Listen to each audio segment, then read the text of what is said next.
RDX ആദ്യ വിഷയത്തിലേക്ക്. കോടതി വിശ്രമസ്ഥലമാക്കി, കോടതിയിൽ ഉറങ്ങി, കോടതിയിൽ ഹാജരാകാറേയില്ല, ഇങ്ങനെ കടുത്ത ഭാഷയിലാണ് ഇന്ന് ഒരു അഭിഭാഷകയ്ക്ക് നേരെ ജഡ്ജി രൂക്ഷ വിമർശനങ്ങൾ കേരളത്തിൽ ഉന്നയിച്ചത്.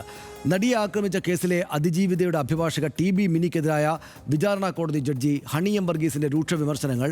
നടിയെ ആക്രമിച്ച കേസിലെ വിധിക്ക് പിന്നാലെ ജഡ്ജിയെ പരസ്യമായി അഭിഭാഷക വിമർശിച്ചിരുന്നു. കുറ്റാരോപിതനായിരുന്ന ദിലീപിനെ ജഡ്ജി സഹായിച്ചു എന്ന തരത്തിലായിരുന്നു TB മിനിയുടെ അന്നത്തെ പല ആരോപണങ്ങളും വന്നത്. ഇതിന് പിന്നാലെയാണ് കോടതി അലക്ഷ്യ കേസുകൾ പരിഗണിക്കുമ്പോൾ അഭിഭാഷകയ്ക്കെതിരെ ജഡ്ജി ഇങ്ങനെ പരിഹാസം ഉന്നയിച്ചത്. കോടതിയുടെ വിമർശനങ്ങൾ, ഈ പരിഹാസങ്ങൾ അഡ്വക്കേറ്റ് TB മിനി പാടെ തള്ളിക്കളയുകയാണ് ചെയ്തത്. അപക്വമായ വിമർശനത്തിന് മറുപടി നൽകാനില്ല എന്ന് അഡ്വക്കേറ്റ് TB മിനി പറയുന്നു.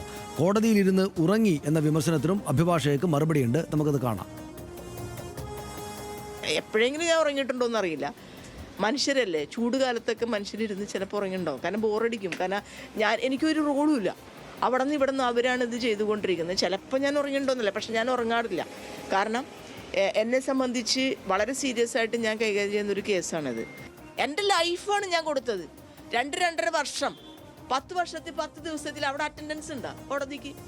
ഇനി ഇതിൻ്റെ ഉത്തരം പറയേണ്ട ഞാനല്ല. എനിക്കതിനൊന്നും മറുപടി പറയാനേ ഇല്ല. എൻ്റെ കക്ഷിക്ക് വേണ്ടിയിട്ട് ഞാൻ 10 ദിവസം 4 ദിവസം 6 ദിവസം കോടതിയിൽ ഇരുന്നു എന്നുള്ളത് ഇത് കോടതിയുടെ കൺസേണേ അല്ല.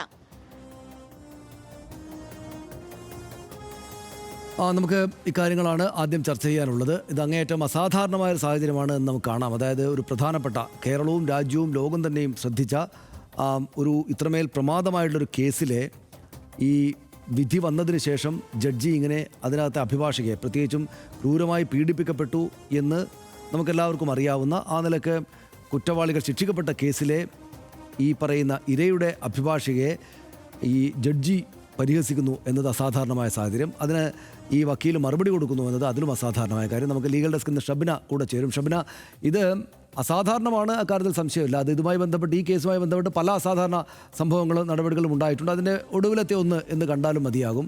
പക്ഷേ ഇങ്ങനെ ഒരു ജഡ്ജിയുടെ വിമർശനം വരിക എന്ന് വെച്ചാൽ, ഇത്രേ ഒരുപാട് പേജുകളുള്ള ഒരു വിധി എഴുതി സമ്പൂർണ്ണമാക്കി കഴിഞ്ഞാൽ പിന്നെ അതിനകത്ത് വൈകാരിക പ്രകടനത്തിന് നിൽക്കാറില്ല എന്നതാണല്ലോ ഈ നീതിന്യായ വ്യവസ്ഥയുടെ ആളുകളൊക്കെ പറയാറുള്ളത്. ഇപ്പോൾ അതിനകത്ത് ഇങ്ങനൊരു പരാമർശം ഉണ്ടാകാനുള്ള സാഹചര്യം എന്തായിരുന്നു?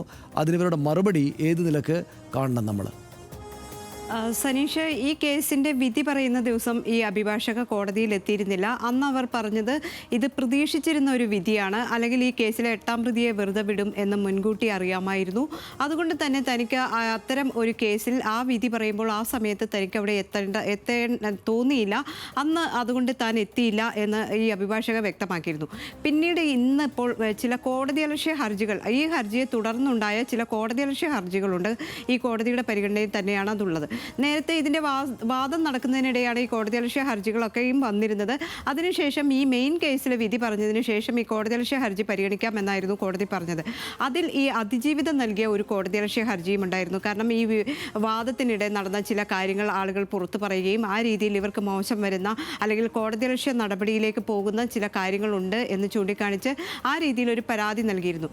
ഇന്നിപ്പോൾ ആ കോടതിയലക്ഷ്യ ഹർജിയാണ് കോടതി പരിഗണിച്ചത്. അതോടൊപ്പം തന്നെ ദിലീപ്, ചില മാധ്യമ പ്രവർത്തകർ, അഭിഭാഷകർക്ക് എതിരെയും ദിലീപ് നൽകിയ ഹർജിയുമുണ്ടായിരുന്നു. ദിലീപിൻ്റെ അഭിഭാഷകർ ഇന്ന് കൃത്യമായി ഹാജരായി. പക്ഷേ ഈ അതിജീവിതയുടെ അഭിഭാഷകയായ അഡ്വക്കേറ്റ് TB മിനി ഇന്ന് കോടതിയിൽ എത്തിയിരുന്നില്ല. അപ്പോഴാണ് കോടതി ഇത്തരത്തിലൊരു പരാമർശം നടത്തിയത്, ഈ അഭിഭാഷകയെക്കുറിച്ച് ഈ രീതിയിലുള്ള പരാമർശങ്ങൾ നടത്തിയത്. ഒരു പക്ഷേ സനീഷ് സൂചിപ്പിച്ചതുപോലെ മറ്റ് വിധി പറഞ്ഞു പോയ ഒരു കേസിനെ കുറിച്ച് ഈ ജഡ്ജിക്ക് ആ രീതിയിൽ പറയേണ്ടിയിരുന്നോ എന്നത് സംബന്ധിച്ചൊരു സംശയം നിലനിൽക്കുന്നു.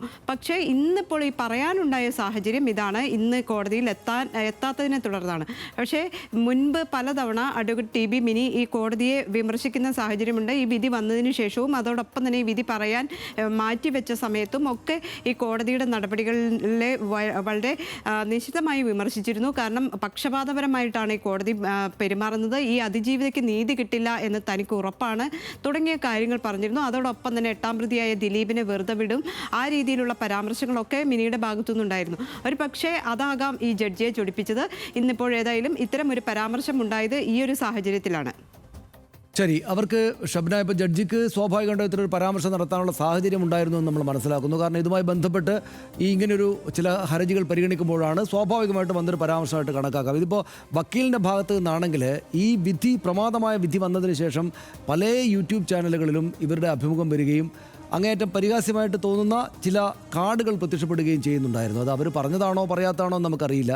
ഇപ്പോൾ ഇടതുപക്ഷ ചിന്താഗതിയുള്ള ജഡ്ജിയിൽ നിന്ന് ഞാൻ കുറേ കൂടെ നല്ല വിധി പ്രതീക്ഷിച്ചു എന്ന് പറയുന്നു. ഇത്തരത്തിൽ അങ്ങേയറ്റം ഇതെന്താണ് ഇങ്ങനെ പറയുന്നത് എന്ന സംശയം വരുന്ന തരത്തിലുള്ള പരാമർശങ്ങൾ അവരുടെ ഭാഗത്തുണ്ടായതായിട്ടുള്ള ചില ടെക്സ്റ്റ് കാർഡുകൾ, ഞാൻ ആ ബൈറ്റുകൾ കണ്ടതല്ല, ടെക്സ്റ്റ് കാർഡുകൾ കണ്ടതായിട്ട് ഞാൻ ഓർക്കുന്നു.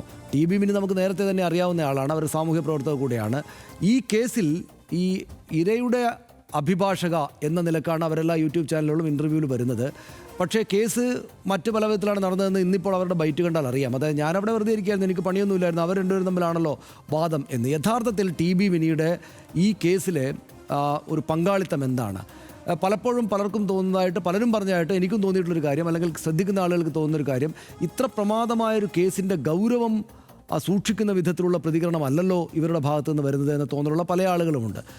ഈ അഭിഭാഷകയ്ക്ക് ഈ കേസുമായി ബന്ധപ്പെട്ട് ഏതൊക്കെ നിലകളിലാണ് അവരുടെ ഒരു പങ്കാളിത്തമുള്ളത്? ഇത് നമുക്കറിയാം, ഈ കേസിൻ്റെ ആദ്യഘട്ടത്തിലൊന്നും ഈ അഡ്വക്കേറ്റ് ടി.ബി. മിനി ഈ കേസിൽ ഹാജരാകുകയോ അല്ലെങ്കിൽ ഈ അതിജീവിതയ്ക്ക് വേണ്ടി ഏതെങ്കിലും തരത്തിൽ വാദം നടത്തുകയോ ഒന്നും ചെയ്തിരുന്നില്ല. ഇടക്കാലത്താണ് അഡ്വക്കേറ്റ് ടി.ബി. മിനി ഈ കേസിൽ ഹാജരാകുന്നത്. അതിപ്പോൾ കോടതി ഇന്ന് പറഞ്ഞത് 2023 മുതൽ. അതിനുശേഷം ഏകദേശം ഒരു 10 സിറ്റിങ്ങിലൊക്കെ ആയിരിക്കും ഹാജരായിട്ടുണ്ടാകുക എന്നാണ് കോടതി തന്നെ പറയുന്നത്. നമുക്കറിയാം, ഈ കേസ് തുടങ്ങിയത് 2017 2018 ഇതിൻ്റെ വാദം തുടങ്ങി. അതിനുശേഷം ഇത്രയും വർഷം നിരവധി തവണ ഈ വാദം നടത്തി. ഇപ്പോൾ ജഡ്ജി പറയുന്ന പ്രകാരമാണ് എങ്കിൽ ഏകദേശം 10 ദിവസമൊക്കെ ആയിരിക്കും വന്നിട്ടുണ്ടാകുക. ഒരു പക്ഷേ നമ്മൾ എടുത്തു പറയേണ്ട മറ്റൊരു കാര്യം, ഇത്തരം ഒരു കേസിൽ ഈ അതിജീവിതയുടെ അഭിഭാഷകയ്ക്ക് വലിയ റോളൊന്നും ഇല്ല സത്യത്തിൽ. കാരണം പ്രോസിക്യൂഷനാണല്ലോ കേസ് നടത്തുന്നത്. പ്രോസിക്യൂട്ടർ തന്നെയാണ് ഇതിൽ വാദം നടത്തേണ്ടതും കൃത്യമായ നിലപാടുകൾ പറയേണ്ടതും. അതോടൊപ്പം തന്നെ ഈ ടി.ബി. മിനി ഈ അടുത്ത കാലത്തായി ഒരു അഭിമുഖം നൽകിയപ്പോൾ അത് പറഞ്ഞ വാക്കുകൾ അവരുടെ കൈവിട്ടു പോയിരുന്നു. അതാണ് സോഷ്യൽ മീഡിയയിൽ വലിയ വിമർശനത്തിന് വിധേയമാവുകയൊക്കെ ചെയ്തത്. അത്തരത്തിലുള്ള കാര്യങ്ങൾ ഒക്കെ നിലനിൽക്കുകയാണ് ഇന്നിപ്പോൾ ഈ കേസിൽ ഹാജരാകാതെ വന്നതും. അതുകൊണ്ടായിരിക്കാം ഒരു പക്ഷേ ജഡ്ജി ഈ രീതിയിൽ ഒരു പരാമർശം ഉന്നയിച്ചത്. കാരണം ജഡ്ജിനെതിരെയും നിരവധി തവണ ഈ രീതിയിൽ പറഞ്ഞിട്ടുണ്ട്. അത് പക്ഷേ അവരുടെ ആ കോടതിയിലുണ്ടായ ഫീലിങ്സിൻ്റെ അടിസ്ഥാനത്തിലായിരിക്കും മിനി പ്രതികരിച്ചിട്ടുണ്ടാകുക. ഏതായാലും നമുക്കറിയാം, വലിയ കേസുകൾ, അതായത് ഈ സുപ്രീം കോടതിയിലടക്കം കേസുകൾ നടക്കുമ്പോൾ നമ്മൾ ഈ കേസ് ആദ്യം മുതൽ ഫോളോ ചെയ്യുന്നതാണ്. ഹൈക്കോർട്ടിലടക്കം ഇത്തരത്തിലുള്ള വലിയ വാദങ്ങൾ, പ്രത്യേകിച്ച് മെമ്മറി കാർഡിൻ്റെ അടക്കമുള്ള വാദങ്ങൾ നടക്കുമ്പോൾ സുപ്രീം കോടതിയിൽ നിന്നുള്ള അഭിഭാഷകർ ഈ അതിജീവിതയ്ക്ക് വേണ്ടി ഹാജരായിട്ടുണ്ട്. അന്ന് ഈ അഡ്വക്കേറ്റ് ടി.ബി. മിനി അസിസ്റ്റ് ചെയ്യുക മാത്രമാണ് ചെയ്തിട്ടുള്ളത്. മറ്റ് വിചാരണ കോടതിയിൽ കൃത്യമായി ഈ കേസ് ഫോളോ ചെയ്തത് അഡ്വക്കേറ്റ് ടി.ബി. മിനിയാണ് എന്ന് തന്നെയാണ്. അത് ഈ 2023 ശേഷം അങ്ങനെയാണ് എനിക്ക് അറിയാൻ സാധിക്കുന്നത്. ഏതായാലും ഈ ഒരു പശ്ചാത്തലത്തിലാണ് ഇന്നിപ്പോൾ കോടതി ഈ രീതിയിലൊരു വിമർശനത്തിന് കാരണമായത്. ശരി, നന്ദി ഷബ്ന വിവരങ്ങൾക്ക്. എന്തായാലും ഇതിപ്പോൾ നമ്മളുടെ ശ്രദ്ധയിലുള്ള, കേരളം കണ്ട ഏറ്റവും പ്രമാദമായിട്ടുള്ള ഒരു ലീഗൽ ഫൈറ്റാണിത് എന്ന കാര്യത്തിൽ ആർക്കും സംശയമില്ലല്ലോ. കാരണം നമ്മളത് അത്രമേൽ ശ്രദ്ധയോടെ, കേരളം മാത്രമല്ല രാജ്യമാകെ തന്നെയും ഇത്തരം കാര്യങ്ങൾ ശ്രദ്ധിക്കുന്ന ആളുകൾ അത്രമേൽ ശ്രദ്ധയോടെ നോക്കിയ ഒരു കേസായിരുന്നു ഇത്. എന്ന് മാത്രമല്ല, ഈ കാര്യത്തിൽ കേരളത്തിനാകെ തന്നെയും ഒരു സിമ്പതി അല്ലെങ്കിൽ ഒരു അനുഭാവ നിലപാട് ഈ നടിയോടുണ്ട്. കാരണം ഈ എന്താണെന്ന് വെച്ചാൽ അങ്ങേയറ്റം സ്നേഹിക്കപ്പെട്ടൊരു നടിയാണ് അവർ ചെറിയ പ്രായത്തിൽ തന്നെ സിനിമയിലേക്ക് വന്നു. ഇങ്ങനെ അങ്ങേയറ്റം മോശമായിട്ടുള്ളൊരു ദുരനുഭവം ഉണ്ടായതോടെ അവർക്കൊപ്പം നിൽക്കുന്നു കേരളത്തിലെ ആളുകൾ ആകെ തന്നെയും എന്ന ഒരു തോന്നൽ തന്നെയായിരുന്നു ഉണ്ടായിരുന്നത്. വളരെ ചുരുക്കം ആളുകൾ മാത്രമാണ് അവർക്കെതിരായിട്ട്, അവരെ പരിഹസിച്ചും മറ്റും ഉണ്ടായിരുന്നത്. അതും ഈ അവസാന കാലത്ത് ഈ നടൻ ഇതിൻ്റെ മറുപക്ഷത്ത് നടൻ വന്നതോടെ നടൻ പണം കൊടുത്തും മറ്റും ഉണ്ടാക്കുന്ന സോഷ്യൽ മീഡിയ ആളുകളും കൂടെ ചേർന്നതാണ്, നടൻ്റെ ഫാൻസും മറ്റും ചേർന്നാണ് അങ്ങനെ ഒരു ആൾക്കൂട്ടം രൂപപ്പെട്ടത്. മറിച്ച് ഒരു 90-95% ആളുകളും ഈ കാര്യങ്ങൾ ശ്രദ്ധിക്കുന്ന ആളുകൾ ഈ പെൺകുട്ടിക്കൊപ്പമായിരുന്നു, ഒപ്പമാണ് എന്ന കാര്യത്തിൽ യാതൊരു സംശയവും ആർക്കും ഉണ്ടാകേണ്ടതില്ല. എല്ലാവർക്കും അതറിയാം. കാരണം അവർ ഉപദ്രവിക്കപ്പെട്ടിട്ടുണ്ട് എന്ന കാര്യത്തിൽ യാതൊരു സംശയവുമില്ല. കോടതി വിധി വന്നപ്പോൾ തന്നെയും അതിനകത്തുള്ള ചുരുക്കം ആളുകളെ ഒഴികെ ബാക്കി മുഴുവൻ ആളുകളെയും ശിക്ഷിക്കുകയാണ് ചെയ്തത്. ഈ കുറ്റകൃത്യം നടന്നിട്ടുണ്ട് എന്ന് പറഞ്ഞ് ശിക്ഷിക്കുകയാണ് ചെയ്തത്. ആ കുറ്റവാളികളാണ്, കുറ്റം ചെയ്തിട്ടുണ്ടെന്ന കാര്യം കോടതിയിലൂടെ നമ്മൾ സ്ഥിരീകരിച്ചായിട്ടാണ് നമ്മൾ അറിഞ്ഞത്. അപ്പോൾ സ്വാഭാവികമായിട്ടും ഇത് അത്രമേൽ പ്രമാദമായിട്ടുള്ളൊരു കേസാണ്, അത്രയ്ക്ക് ജനങ്ങൾ ശ്രദ്ധിച്ച കാര്യമാണ്.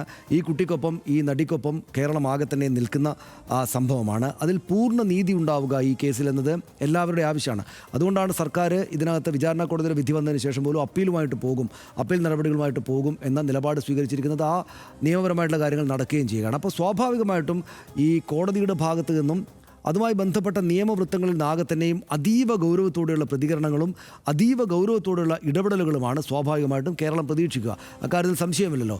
എന്നാൽ ആ ഗൗരവത്തോടെയാണോ ഈ പ്രതികരണങ്ങൾ ഉണ്ടാകുന്നത് എന്ന സംശയം നമുക്ക് വരികയാണ്. ഇപ്പോൾ തന്നെ കോടതിയിൽ നിന്ന് വിധി പറഞ്ഞു കഴിഞ്ഞാൽ കോടതി ഈ ജഡ്ജ് പേന കുത്തി പൊട്ടിച്ച് കളയും എന്നാണ്. എന്ന് വെച്ചാൽ അതിനോടുള്ള വൈകാരിക അടുപ്പം അതോടെ കഴിഞ്ഞു വിധി പറഞ്ഞാൽ എന്നാണ്.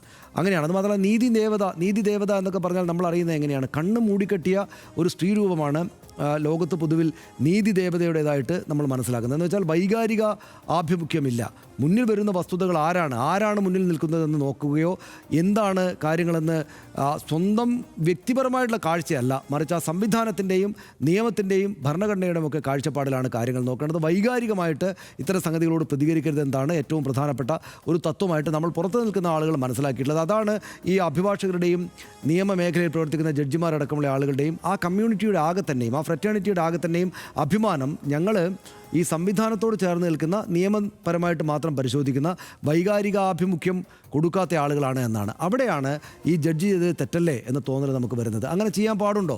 അവർക്കെതിരെ എത്രമാത്രം വിമർശനങ്ങൾ വന്നാലും ഒരു വക്കീൽ കോടതിയിൽ കിടന്ന് ഉറങ്ങുകയായിരുന്നു, ഇങ്ങോട്ട് നോക്കിയിരുന്നില്ല എന്നൊക്കെ ബാലിശമായിട്ടുള്ള കാര്യങ്ങളല്ലേ ഈ പറയുന്നത് എന്ന് ആർക്കാണ് തോന്നാതിരിക്കുക? അപ്പോൾ സ്വാഭാവികമായിട്ടും ഈ കേസിലെ ജഡ്ജി വൈകാരികമായിട്ടും ഷൗട്ട് ചെയ്തിട്ടും നിശ്ചയമായിട്ടും അർഹിക്കുന്ന ആക്രമണം നേരിട്ടിരിക്കുന്ന ഒരു പെൺകുട്ടി നിശ്ചയമായിട്ടും അർഹിക്കുന്ന അനുഭാവപൂർണ്ണമായിട്ടുള്ള നടപടികളും ഇല്ലാതെയാണ് അവരോട് പെരുമാറിയത്.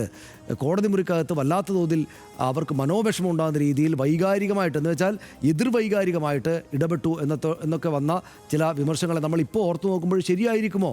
ഇവരിങ്ങനെയാണല്ലോ കേസ് അനന്തരം വിധി എഴുതിയതിനു ശേഷം ഇങ്ങനെയാണല്ലോ പ്രതികരിക്കുന്നത്, അങ്ങേയറ്റം വൈകാരികമായിട്ട് അഭിഭാഷകരെ കോടതിയിൽ കിടന്നുറങ്ങി എന്ന മട്ടിലൊക്കെ പറയുന്നല്ലോ എന്ന സംശയം നമുക്ക് തോന്നുന്നത് ഇവർ ഈ മട്ടിൽ കാര്യങ്ങളെ കാണുന്ന ആളായിരിക്കുമോ? അപ്പോൾ സമ്പൂർണ്ണമായിട്ടുള്ള നീതി നടപ്പാക്കലായിരിക്കുമോ ഈ ജഡ്ജിയുടെ ഭാഗത്തു നിന്ന് ഉണ്ടായിരിക്കുന്നതെന്ന സംശയം സ്വാഭാവികമായിട്ടും നമുക്ക് വരും. എന്തുകൊണ്ടെന്നാൽ അതായത് അവരെ വിമർശിച്ചു എന്നതുകൊണ്ട് നിങ്ങളിവിടെ ഉണ്ടായിരുന്നില്ല, ഉള്ളപ്പോൾ ഉറങ്ങുകയായിരുന്നു എന്നൊക്കെ പറയുന്നതിൻ്റെ കാരണം അവരെ വിമർശിച്ചു എന്നതിൻ്റെ അടിസ്ഥാനത്തിലുണ്ടായിരുന്ന വൈകാരിക ദ്വേഷം തീർക്കുക എന്നതാണെങ്കിൽ നിശ്ചയമായിട്ടും ഈ അവർക്കെതിരായിട്ട് വന്ന അവർ നിയമത്തെയും സ്വാഭാവികമായിട്ടും വൈകാരികരഹിതമായിട്ട് സംവിധാനങ്ങളിൽ അടിയുറച്ചു നിന്നുകൊണ്ട് നിയമപരമായിട്ടുള്ള ആ പ്രത്യേകതരം സംഗതിയിൽ മാത്രം അടിയുറച്ചു നിന്നുകൊണ്ടുള്ള നോട്ടമാണോ അവർ നോക്കിയെന്ന കാര്യം നമുക്ക് കൂടെ സംശയമുണ്ടാകുന്നൊരു കാര്യമാണ് ജഡ്ജിയെ സംബന്ധിച്ച് വരുന്നത്. അഭിഭാഷകയാണെങ്കിൽ ഇത്രമേൽ പ്രമാദമായൊരു കേസ് ഇങ്ങനെ വിധി വന്നതിന് ശേഷം അതോട് കാണിക്കേണ്ടുന്ന ഗൗരവത്തോടെയല്ല പ്രതികരിക്കുന്നത് എന്ന തോന്നൽ നേരത്തെയും ഉണ്ടാക്കിയിട്ടുള്ള അഭിഭാഷകയാണ് എന്ന് പറയുന്നതിൽ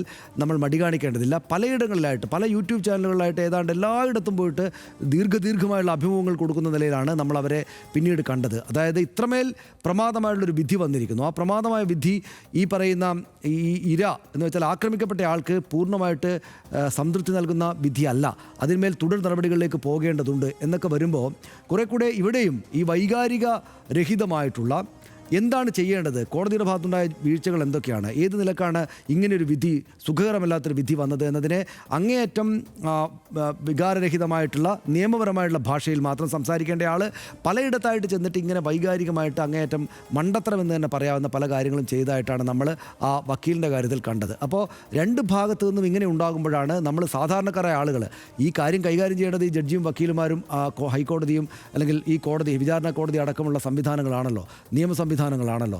അവർ നേരാംവണ്ണമല്ല കാര്യങ്ങളെ കൊണ്ടുപോയിരുന്നത് എന്ന ആശങ്ക പൊതുസമൂഹത്തിനാകെ തന്നെ ഉണ്ടാവുകയാണ്. കാരണം ഇത്രക്ക് പ്രമാദമായൊരു കേസിൽ സ്ത്രീകൾ ഇങ്ങനെ ആക്രമിക്കപ്പെടുന്ന ഒരു കാലത്ത് ഞാൻ അതിനെതിരെ നിയമപരമായിട്ട് പോരാടുമെന്ന് പറഞ്ഞ് മുന്നോട്ട് വന്ന് അതിൻ്റേതായിട്ടുള്ള ഈ ബുദ്ധിമുട്ടുകൾ മുഴുവൻ സ്വന്തം മനസ്സിലും ശരീരത്തിലും സഹിച്ച ആ പെൺകുട്ടിയോട് നമ്മൾ നീതിപൂർവമാണോ പെരുമാറിയത്, നമ്മുടെ നിയമ സംവിധാനം നീതിപൂർവമായിട്ടാണോ പെരുമാറുന്നത് എന്ന സംശയം ഉണ്ടാക്കുകയാണ് സാധാരണ മനുഷ്യർക്കുള്ളിൽ.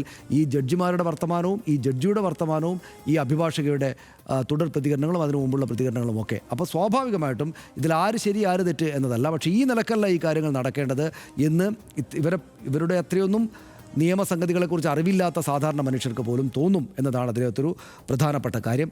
അഭിഭാഷകരെ ജഡ്ജിമാർ വിമർശിക്കുന്നതും താക്കീത് നൽകുന്നതും ഒരുപക്ഷെ ഒന്നും ആദ്യത്തെ സംഭവമാകില്ല. പക്ഷേ ഇന്ന് എറണാകുളം പ്രിൻസിപ്പൽ സെഷൻസ് കോടതിയിൽ ഉണ്ടായത് ഒരല്പം കടന്ന വിമർശനമായി പോയില്ലേ എന്ന് സംശയിച്ച ആരെയും തെറ്റു പറയാനാകില്ല.